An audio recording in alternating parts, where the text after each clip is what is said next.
Oh dear, oh dear, oh dear. This is how it all began.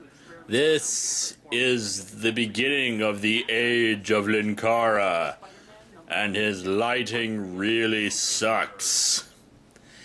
Yeah, back in those days, when I first started out, all I had was the overhead lamp in my room, and of course there's casts a big shadow across half my face that's really distracting. And I'm not sure why it took me like 10 episodes to finally just get a lamp. I think it was because my brother, I don't know if my brother had quite moved out yet at that point. I'm pretty sure he had. And the lamp that I used on the other side was just something he had made for like a shop class or something back in the day in high school.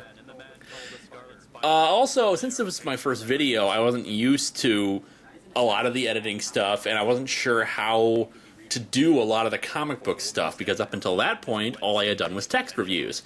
And I guess I should tell that story in a minute here, but basically, since I wasn't sure how to do this, I had this idea of, okay, I'll flip open the page, and I'll show people, and I'll show them me flipping open the page, and zoom in on that, and it looks dreadful.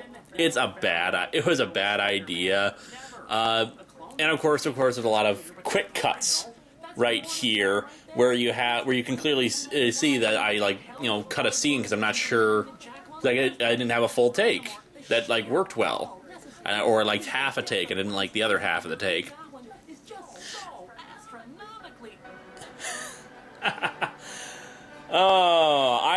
I was also only working with Windows Movie Maker when I first started.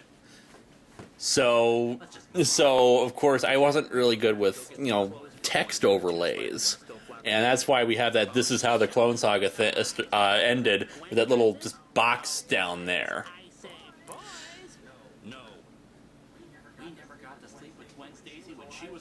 I think a lot of these jokes actually might be funny if I had done them modern day and the editing was tighter. I mean, there's clearly a lot of these jokes I have a delay right before I start, and I need to be able to actually bring it together. Here's the thing that I think kills a lot of reviewers early on, or else that doesn't help. That is just my general advice. Faster. Go faster. You gotta just condense it down more, make it easy, make it quicker, because people, they want consumable media. You can't pause in between transitioning from one bit to the next unless there's, actual reason for it. It comes down to comedic timing, at least for comedic reviews. You can't have that brief bit where you just raise your head up and have to and for the transition to remind people now we're in live action. No. Sometimes it can work. Most of the time, it does not. You've got to have it flow easily from one scene to the next. Oh, the Jackal. The Jack. This was a 3-part story, and let me tell you the story here. When I was first starting out, I was doing text reviews for about a year or two. I enjoyed it. It was fun, but it was a lot of work. I didn't get paid for it, so I didn't have much to show for it beyond just my own enjoyment. As a result, I just stopped doing them after a while, but then I saw the Ask That Guy contest, and I got inspired to, get into video reviews, and I started doing video reviews starting with this video. But the thing is, since I wasn't popular, I had the limited fan base of people who read the text reviews. That was it. And as a result, I decided, okay, I gotta if this is gonna be my first video, I gotta have a nice, transition for this sort of thing. And what I did was do 2 text reviews for the first 2 parts of the story, and then for the third part of it, that would be my first video. And for fans, who had stuck around since the text reviews, that was fine. But anyone else who sees this is who the hell are all these characters? And especially for non-comic fans.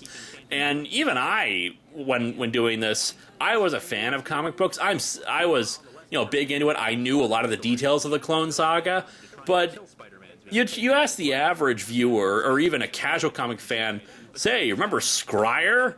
And they'll just kind of look at you like, who the hell is Scryer? Who the hell is Kane? I mean, Kane is such a generic sort of name for a character that you wouldn't expect anything, you know, towards the actual character itself. And where I'm going with this is the fact that the Jackal could have been so much more as a villain, so much more menacing, so much more as the dark puppeteer, and just so much power behind his presence. And he's a grinning, joke-telling idiot. His plans make absolutely no freaking sense. He just, you know, randomly says, "Oh, you're a clone. No, you're the clone." And it's like it's like a parody of the Clone Saga. And this was supposed to be a huge dramatic reveal. This was supposed to be the big thing that was going to happen. This was going to be the thing, you know, that people have been waiting for ever since we started this whole clone thing.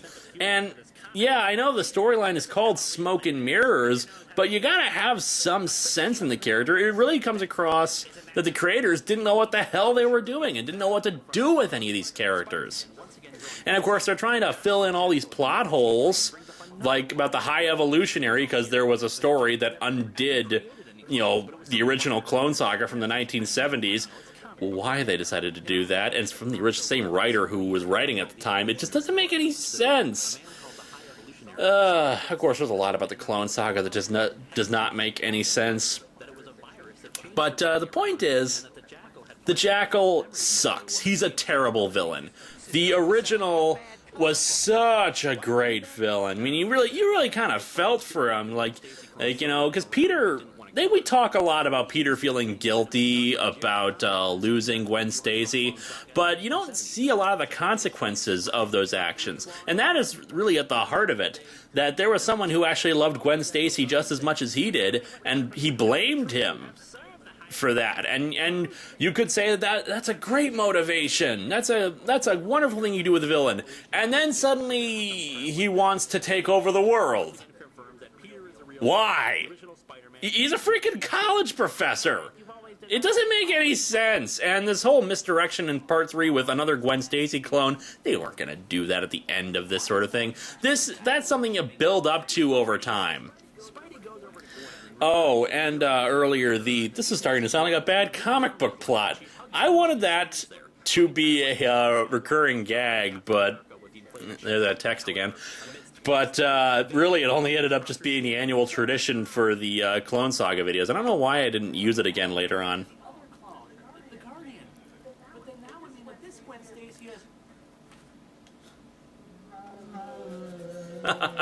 I love my slow motion nose. There's just something about it that just really touches touches anybody's funny bone. Just an overdramatic no.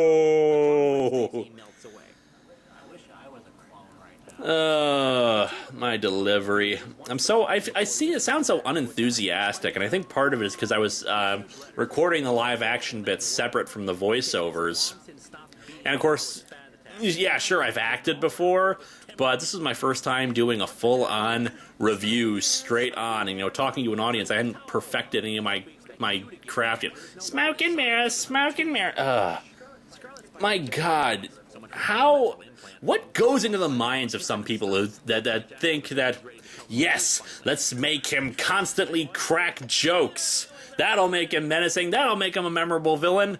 Look, the reason why it works for the Joker is because you see the Joker all the time doing psychotic things while still being funny. It's not funny. The Jackal is not funny, and it's against his established character. It doesn't make any sense. I know I keep saying that, but it's just one of those really strong points, and it shows why the Clone Saga started to go downhill from this point. Up until this point, you had your silly moments in the Clone Saga. You had Kane. You had a lot of melodrama with Ben Reilly.